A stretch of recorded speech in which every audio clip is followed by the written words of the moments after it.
Swadika. Part 3 of this, the stepping, your footwork, is now rotating off on shots. So, remember, nice and wide, hands nice and high, level with your eyebrows. No need to be here.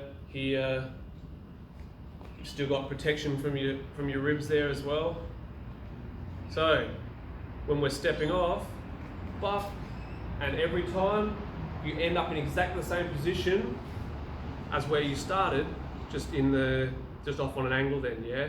Turning off 45 degrees, you're not going 90 degrees, you're going 45 degrees, pop.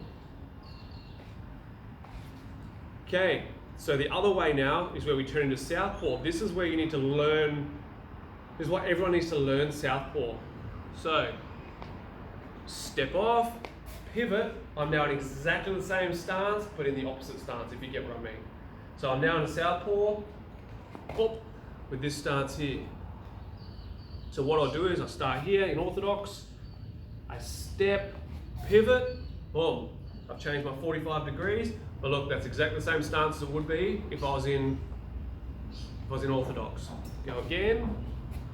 So this is not what I'd call advanced, but it's a little bit more, you're starting to work now on angles, on not just straight forward, backwards, running sideways, yeah?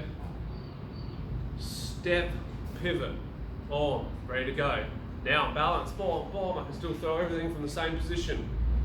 Really important, I think, for everyone in the game to learn southpaw. So that's gonna be your next one to work on, yeah? You're gonna step off. So if I start from this angle, I do my step sideways, I pivot off, boom, look, exactly the same as where I'd be normally with my stance. This is why it's important to get comfortable with where your stance is, not have to look at it, but just feel it.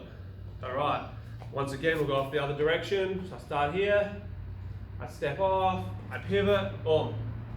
Now I'm southpaw. This is where you then throw a body kick.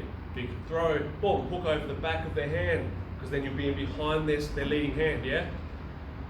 So that's the next thing you can work on, guys. Hope you're enjoying that. Hop and carb.